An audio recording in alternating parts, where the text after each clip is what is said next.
First, I want to ask you to think of all the things you got the past year. Okay.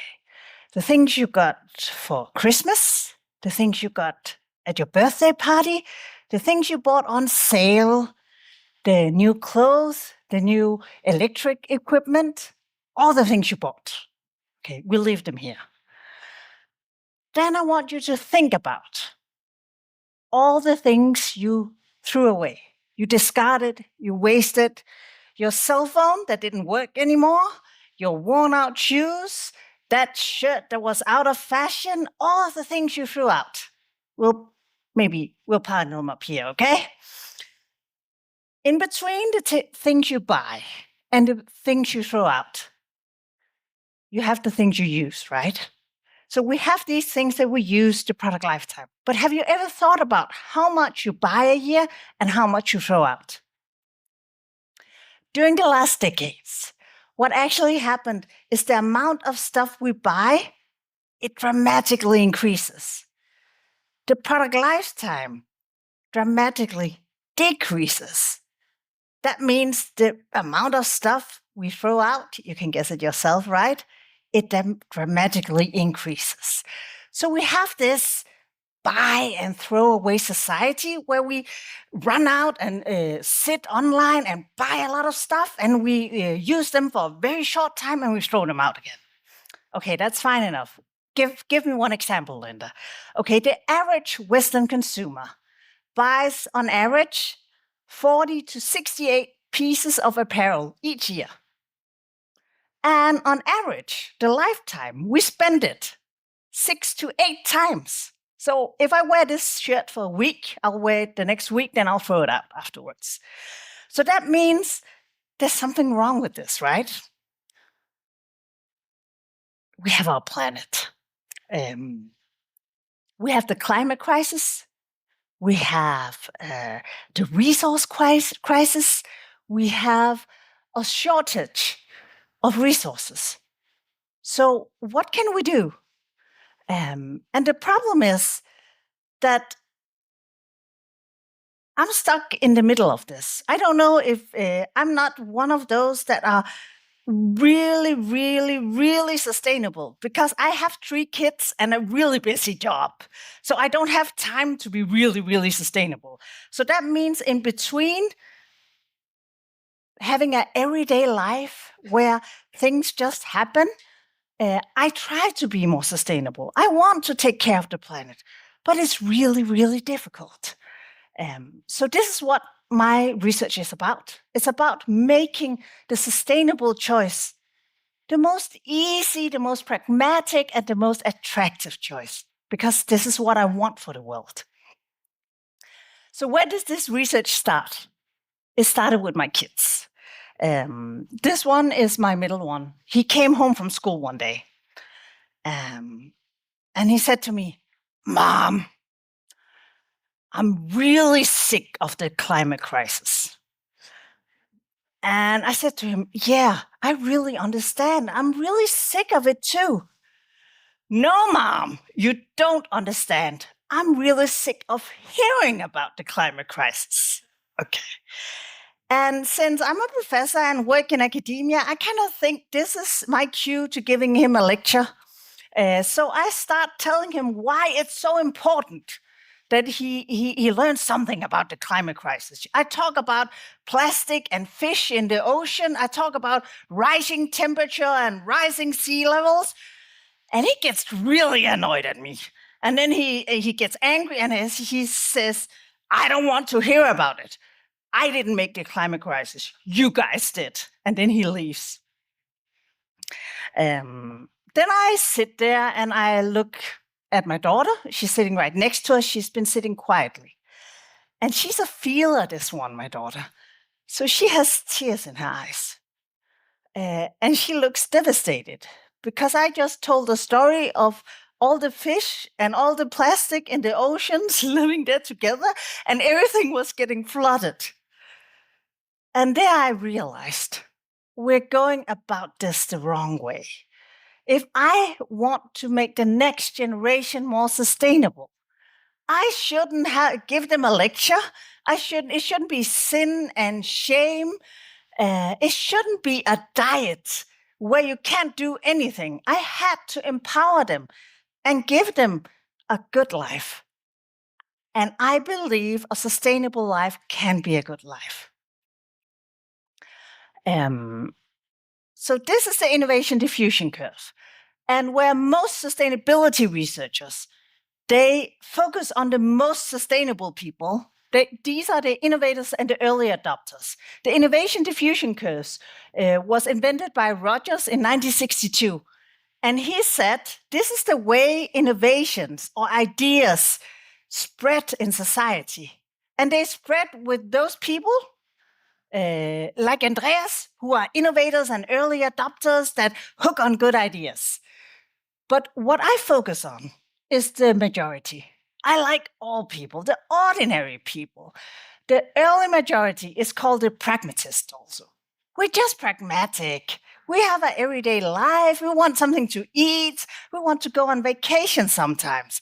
And if you can offer me a better choice than a flight, I'll take that one. But if you can't offer me anything and just say I have to stay at home, I get really annoyed, right? So these are the early majority. The late majority are the traditionalists. They're the one that sticks a little bit weights. They're a bit skeptical, but if we convince the early majority, they'll also be sustainable. So my research targets the early majority. That's why I focus on things that are pragmatic and attractive, and I believe that the sustainable life can be that. So the first project I did, it was 500 companies. And I did the same as I just did to you guys. I asked them to imagine all the stuff they purchase. And they got really angry, if you're out with businesses and you ask them, and they say, Linda, we're a professional business. We know what we purchase. Okay. Then I said, then give me an overview of everything you waste. And then they look kind of pale and the professional business kinds of disappear because none of these businesses actually have an overview of what they waste. And so we started. I didn't imagine my research career would start with looking down into dumpsters and figuring out what is this and why did you throw this away? But we started and we found waste fraction where 50% of what is purchased is actually thrown out. And that's crazy. For this project, this is an example of a waste product. In the high-end wood furniture products, we sort out 80% of all wood. 80% of all wood, it's not good enough because, trees, they have arms. They shouldn't have branches. We should, because that gives nuts, and nuts are ugly. They shouldn't have veins either, because that's also ugly, and it shouldn't have color differences, because color differences are ugly. Today we have an aesthetic where everything has to be uniform. It has to look the same. It has to be big surfaces. So 80% of all wood is just sorted out. It's degraded.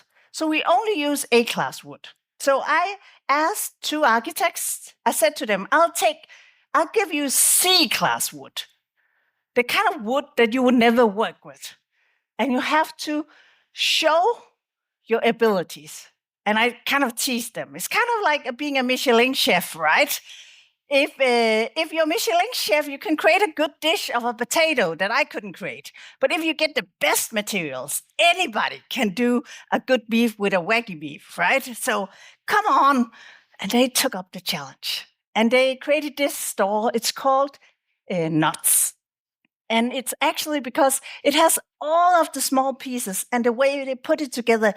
And right now it's on the market and it's so aesthetic and it's selling at a premium price. The other project I did, that was with 500 businesses. I went to 1,000 kids. And I thought, let's make them repair something.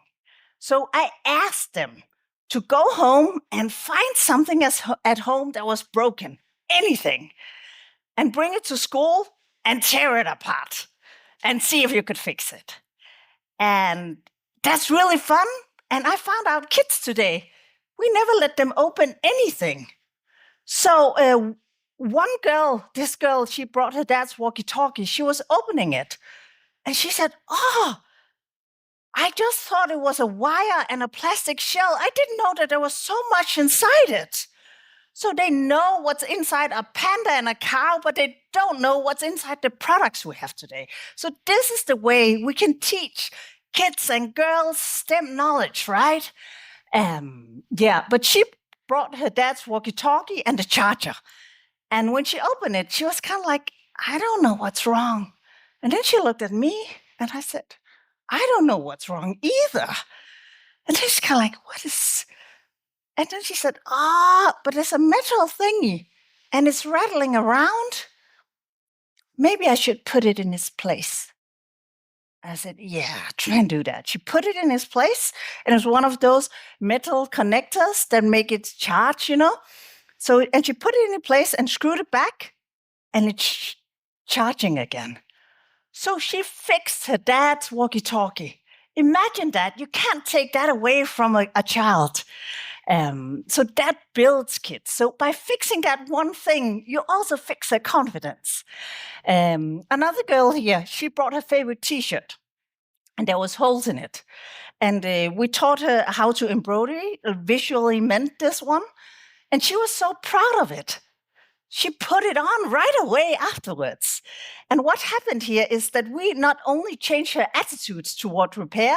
Repair wasn't something weird. It was something that was actually fun, where you could personalize it. But we also changed the social norms. What happened was that the girls around her were saying, "Oh, that's really pretty. How did you mend it that way?" So we actually made it cool. So it wasn't like me when I had that patches when I was a kid, and I was kind of like, my mom did this. So we actually made it socially acceptable. And then we interviewed her 2 weeks after the repair. And we asked her, "How was it?" And she said, "But I washed it. And then the thread, it's gone up in the wash." And we're kind of like, "Oh, that's not so good."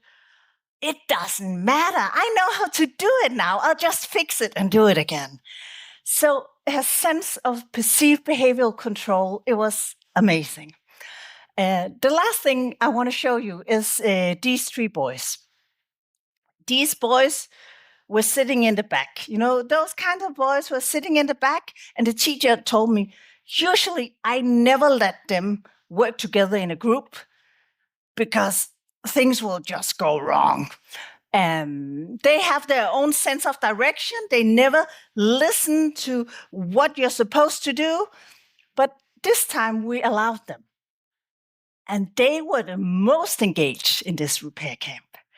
They actually got to tear things apart. They got to use their own curiosity because they have a drive and they have a motivation and they're not scared of anything. We just don't allow them to use it.